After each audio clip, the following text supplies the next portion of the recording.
Thank you, everyone. That's really good to hear all your voices. Now, there are 4 points that I would like to bring out from today's passage that we read. 4 points that tells us about the love of God.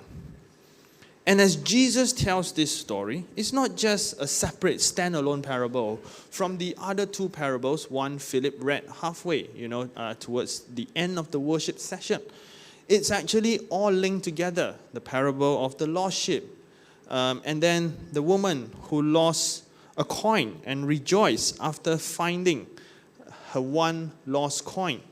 And I think there's something that triggered these stories. There is an incident or an occasion that triggered this. And you can find this incident in verse 2 of chapter 15. Or maybe let's look at verse 1. And verse 1 says, tax collectors and sinners were all drawing near to him. And the Pharisees and the scribes grumbled, saying, this man receives sinners and eats with them. Luke uses the same terminology that the Jews of that time used to describe people who were not part of their group. People who were not part of the elite group of Jewish leadership. We talk about the Pharisees, the teachers of the law, the scribes. All right? These were the elites. And then you have the richer group of people, the upper echelons of Jewish society. And to them, these people, no matter what you do, God still loves you. You are the clean people. You are the good people. And then the poor, the Gentiles, those who work jobs such as being tax collectors, or these are the group of people that the Pharisees were very quick to pass judgment, call them sinners, gave them a label. You are a sinner. And even grouped them as part of this group called the unclean people. And back in those days, the segregation was so bad that the clean people, only the clean, were allowed into certain parts of the temple. The unclean people were only allowed at certain areas of the temple. And so there was this discrimination that was going on, which prompted Jesus, after hearing the Pharisees and the scribes, not one occasion, but on many occasions, tell Jesus that, why are you receiving these sinners? Why are you eating with them? Why are you talking with them? They have no place, or they have no seat at the table, especially if you call yourself an honorable person. Especially if you call yourself a teacher of the law. You shouldn't be sitting and eating with them. You shouldn't be letting this woman who is a sinner touch you or even come near you. To which Jesus told a few parables, concluding with the longest parable of all, which is the parable of the prodigal son. We're going to look at just the prodigal son. But there are a few things about the prodigal sons that stands out. And the first is we look at this wayward son. So Jesus went all out in describing the younger son. You see, a lot of times we read the parable of the prodigal son, and we don't realize the depth in which Jesus painted this younger son. We oftentimes just picture him as a son who wants to find his own way, but ultimately sort of messes up and then returns home to the father. We think it is a very simple kind of wrong or mistake that this younger son made. But actually, if you look at Luke 15:11, Jesus says this, and the younger of them said this to his father, Father, give me the share of property that is coming to me. Just look at this sentence, and you will realize how Jesus is trying to paint a picture of this younger son. He is a wayward son. He made bad life choices. He demanded for his inheritance, right? And to demand for your inheritance is not something that you should do when your father is alive. All right? Now, the parent back in those days can choose to either divide the inheritance and give it to their children while they are still alive. But most of the times, according to tradition, it is when the father or the parents have passed on, Only then will the children receive what is rightfully theirs. But here, the son went to his father. He demanded for his inheritance, and that was a great dishonor. He was literally telling his father, I wish you would die. I wish you would die at this moment. I just want what is mine. I don't care about you. I want to take what is mine. And he took everything that belonged to him. His father graciously gave him everything that was his part. He took it all, and the Bible says that he squandered everything away on reckless living.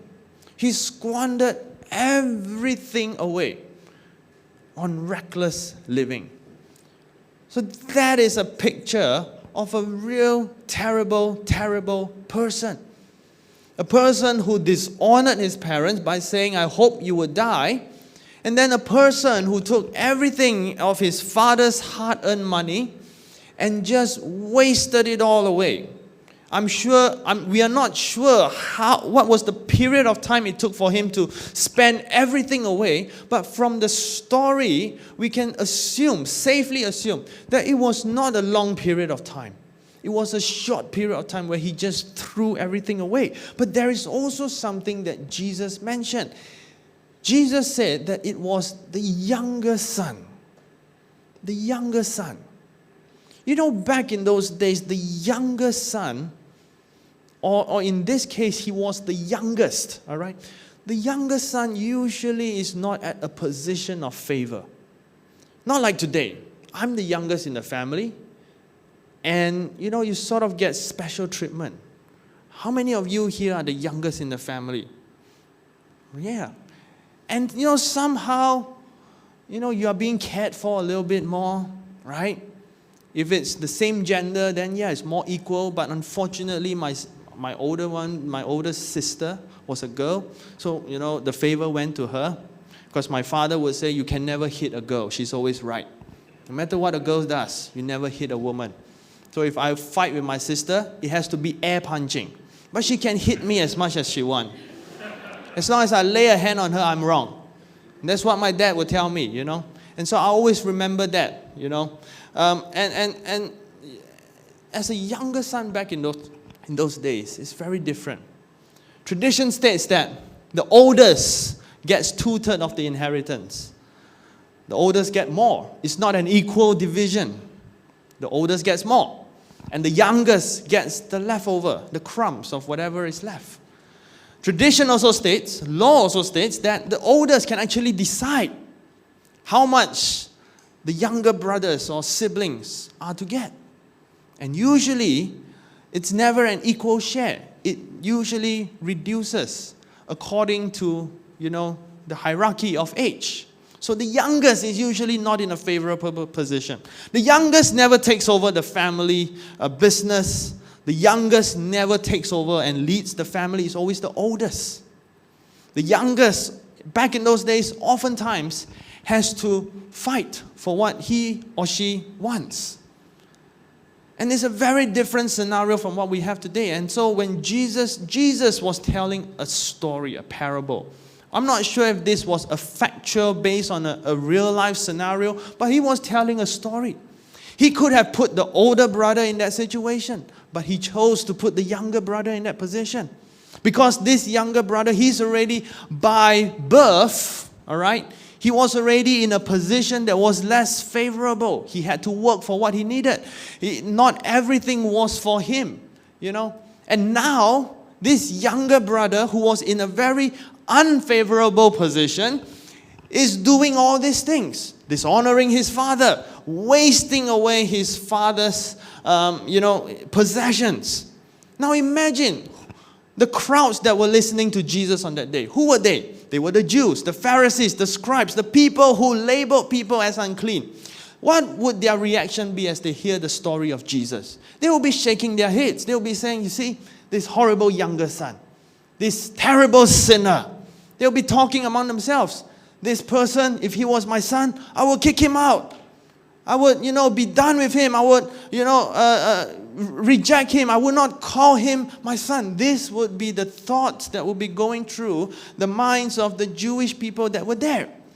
And Jesus told this story, and he told the other stories before this, because he was speaking at a Jewish problem. The Jewish people, the upper echelons especially, the elites of the Jews, they were actually being very prejudiced against sinners.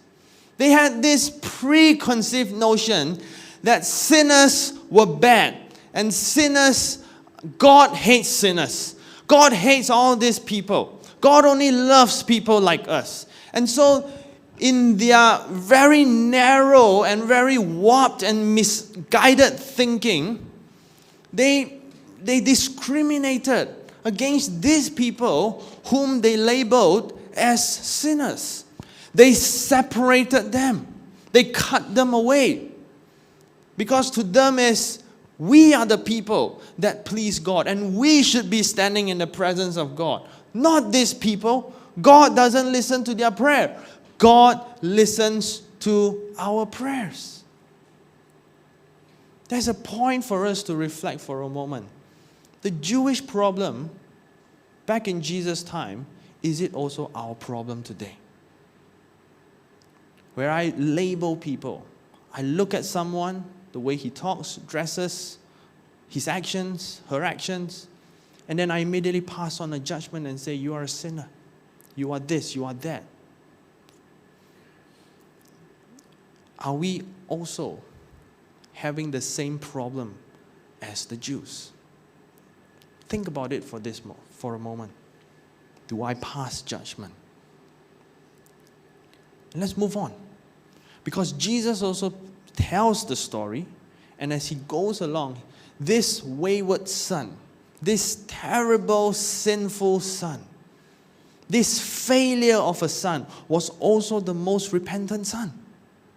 Because Jesus says this, when he had lost everything and when he was there sitting in the pig pen, hungry, tired, dirty and filthy, he thought to himself, how many of my father's servants have food? They have a clean home to stay. They have clean clothes. They are treated so well.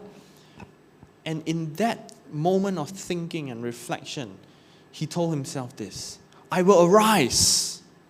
I will go to my father and I will say to him, Father, I have sinned against heaven and before you. You see, the most sinful son was the most repentant son as well. He came to a moment of realization that indeed my father's house is the best. How many of us here, after having left our family's home for a couple of years, we begin to realize, parents' home is still the best. Mom's cooking is still the best, right? I wouldn't really say that here because my mom still doesn't put enough salt in her food. But it's good, healthy food. Yeah. I'm sure we all have come to that moment of realization, but we are not like this wayward son, right? We are generally good people, good children, honoring our parents, but we'll have to leave home for very logical reasons. But at the end of the day, there will come a time where we still, remember and we miss home. And this is what happened to this younger son. And I think at this moment in time where he was so far off and he was sitting in filth and dirt and he was hungry and thirsty and he had nothing, it was when he remembered his father's love the most. And when he remembered his father's love, his father's care, he decided, I need to change. And look at what he said. He never formulated an excuse in his mind. I'm going to tell my father this, why I did that, He formulated only one sentence that he was going to tell his father. I have sinned against God and before you. No excuses for what he has done. He was owning up to his mistakes. And Jesus was showing the Jews, sometimes the people whom you label as unclean, sometimes the people whom you label as sinners, sometimes these are the people that are the nearest to salvation. These are the people who have experienced rock bottom. These are the people who have experienced what it means to have the world against you. These are the people who have experienced what it means to be in the depths of your emotional distress, to be in the worst of your pains. And these are the people who in the moment of their nothingness and emptiness and loneliness, they turn to God. These are the people who in the moment of who are at the moment of their lowest points in their lives are willing to say, I have sinned and I am wrong. These are the people who are willing to take ownership, and because of that, like the younger son, they are nearer to salvation. And as Jesus was speaking to the Jews, he was telling them they are nearer to salvation than you are, because you label others as sinners, but you fail to look within yourself, that you yourself are in need of God, that you yourself are in need of salvation. You look at yourself and you say, I am the one that has been saved. I don't need to be saved anymore. I don't need God to cleanse me because I am such a clean person. And then you look at these sinners and say they are beyond saving. And Jesus was using this parable to tell the Jews, to tell everyone who were there, and to speak to all of us here, to give us an encouragement and also a lesson that no one is beyond salvation. No one is too bad, or no one has sinned so much that God's love cannot transform your life. No one has sinned so much that they cannot come to that moment of realization and repent and return to God. No one is beyond salvation. And that was the very lesson that Jesus was bringing across to the Jews. And the question that we have to ask ourselves as we reflect on this passage is, are we near or are we far away from the love of God? Sometimes it's not about how many times I show up in church. It's not about how much I read my Bible and pray. It's not about how good a Christian I am. But if you fail to walk in love and compassion as what Jesus has been teaching, not just for this chapter, but many chapters before, and even all throughout his earthly ministry, he taught only about love and compassion. He taught about the love of Christ. He taught about the compassion of God. And Jesus told people, walk in love and compassion, just as God shows you his love, his compassion. Sometimes you may think to yourself, because I am good, I don't know by what standards you measure goodness of your life, but we tell ourselves sometimes that we are good. But if we tell ourselves that, but at the same time we look at others and say, you are bad, you're a sinner, I don't think God can transform your life, I don't think you can make it to heaven. If we go around with this sort of attitude, then unfortunately we are very far away from the love of God. We are so far away from the love of God. Because God's love is not just something for you to take, digest, and enjoy for your life. God's love is something for you to show to others as well. But I also want to open up this invitation to you, that if you are here and you're feeling like you are the worst of the sinners, if you're feeling so beaten, so lonely, so empty on the inside, there's an encouragement and there's a hope. You are very near to the love of God. God's love is there for you. And you haven't sinned so much that God no longer loves you. You haven't outsinned the love of God. You haven't outsinned the mercy of God. You haven't outsinned the patience of God. God still loves you. And he's not far away. Because Jesus concludes by showing us a picture of the Father's love.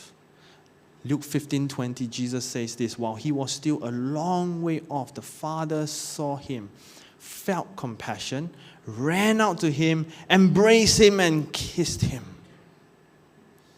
The Son hasn't even said a single word. The Son hasn't even reached the door of his Father's house. The Father saw him, ran out to him, felt compassion in his heart, embraced him. It's a beautiful picture of a Father's love. The Father had been waiting for His Son. Otherwise, how would He have seen His Son from a long way off? He had been waiting patiently every day for His Son to come home. And when He saw His Son, He did not wait for His Son to come. He did not wait for His Son to beg for forgiveness. He ran out. He met Him where He was, in the middle of the road, embraced Him. In all His filth, in all His sin, in all His mistakes, He just embraced Him. Remember, the Son said to practice this speech in his mind before he went home? The Son practiced a speech that went something like, I'm no longer worthy to be called your son. I'm just coming home to be a servant. Treat me as a servant and that will be enough. You see, he practiced this speech, but before he could even present this speech, the Father ran out to him, embraced him, and told the servants, bring my ring. The Father did not welcome home a servant. The Father welcomed a son home. That was the Father's love. And you see, Jesus was telling the Jews a lesson on who God really is. That God patiently waits for the sinner. God waits for each and every one to come home. That God's love will seek you out when you are lost, and God's love will meet you wherever you are. And that's why He told the story of the 99 sheep and the 100 sheep. One runs away, gets lost. The shepherd leaves the 99 and searches for that one lost sheep. I mean, it's ridiculous. Everyone listening to the story back in Jesus' time would say, you don't bother about that one lost sheep. You care for the 99, because imagine you leave the 99. What happens? The 99 will be lost, right? But this shepherd would go and seek and pursue after that one lost sheep. Because that one lost sheep is also very important to God. Because God loves even that one lost sheep. The second story Jesus told was a woman who had many coins, but she lost one coin. Yet she searched high and low for that one coin, and when she found that coin, the story tells us she had a party. She called everyone over to celebrate. That's a little bit ridiculous also, right? It's like in our modern terms, I lost a pair of socks. I cannot find it. And recently I lost a few pairs. I searched high and low. I asked my wife, where have my socks gone? I just bought them. Brand new, good socks. And I put them in the washing machine and they're gone. All of it. Not just one pair, a few pairs. I searched high and low, and at last I had to go back to the shop and buy a few more pairs because they were lost and never found. Now imagine, the woman lost a coin. It's like we losing a pair of socks today. You search high and low all over your house, and when you found that pair of socks, you say, I'm going to throw a party because I found my lost socks. I'm going to invite pastor over to say a Thanksgiving prayer. I'm going to invite the worship team over to sing a few praise songs because I found my socks. That's literally what the woman did.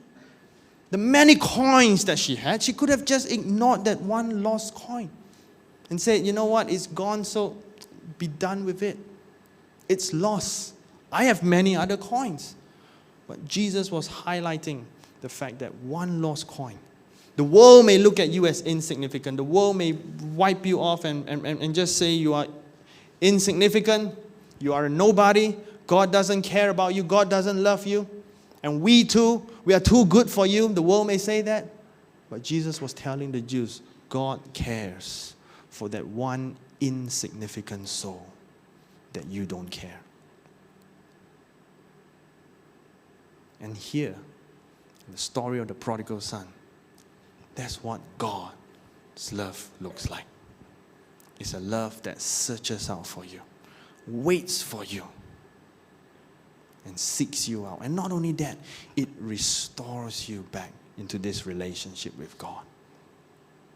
The Father's embrace, the ring on the finger, shows the Father restoring back the rights of His Son.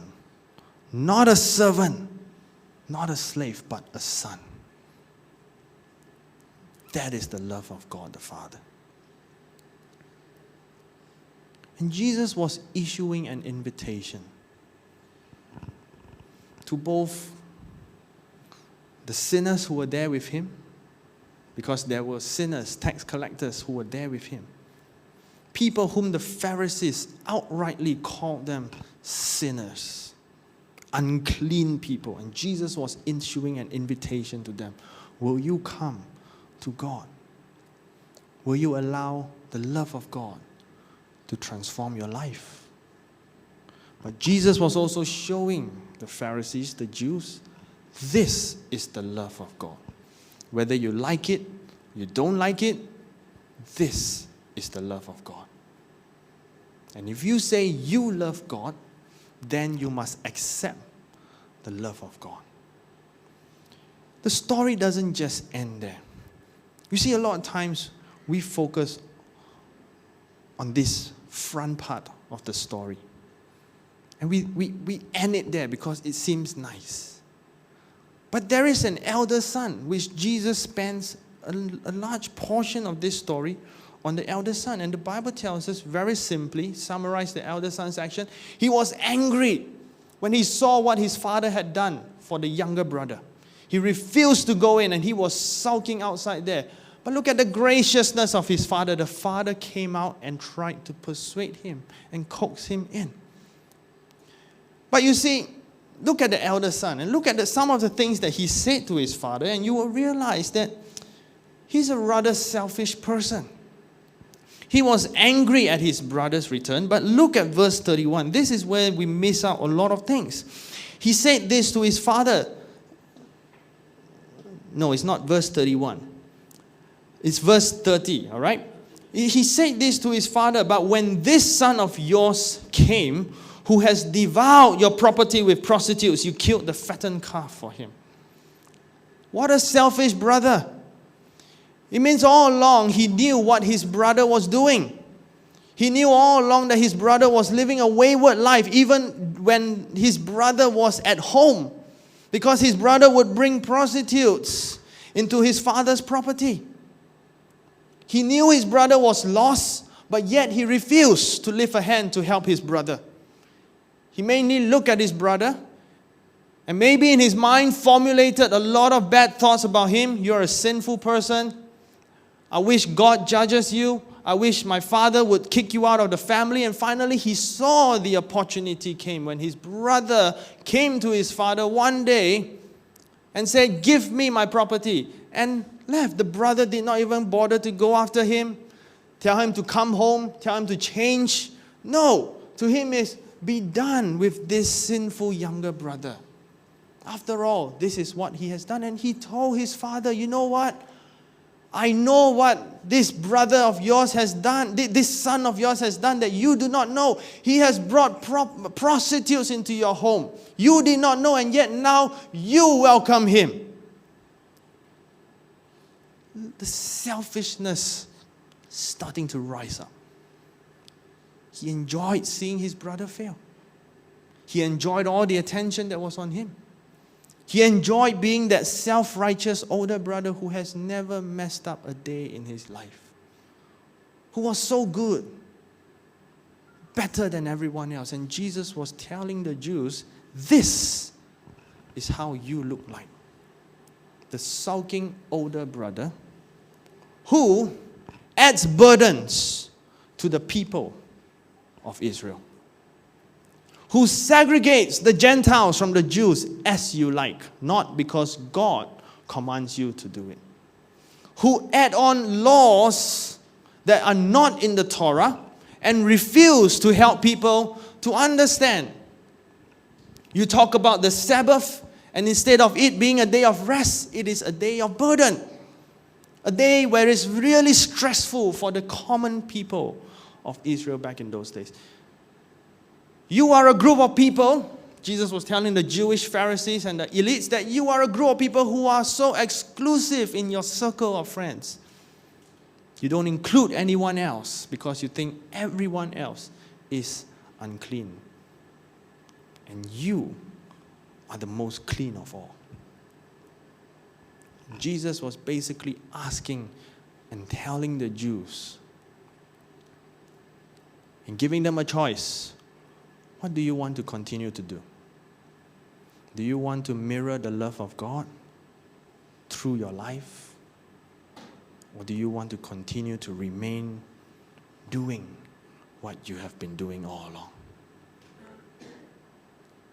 The story doesn't have a conclusion as to what the eldest son did. It's open-ended. It's a cliffhanger with no future episodes. But it's a cliffhanger for a reason. It's a choice for you to make.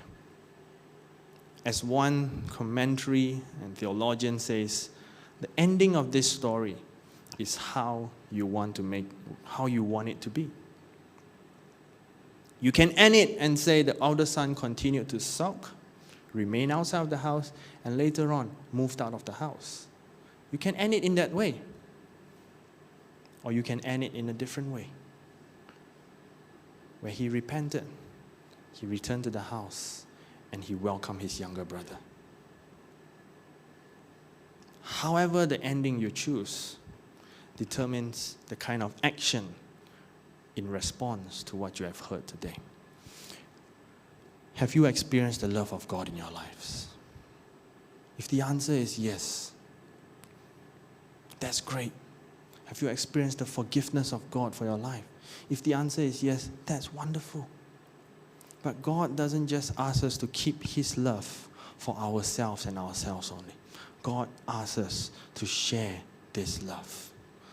The Gospel of John is a gospel that describes all about God's love. The Gospel of Luke as well talks about the love of God in such a theoretical, knowledgeable, factual way.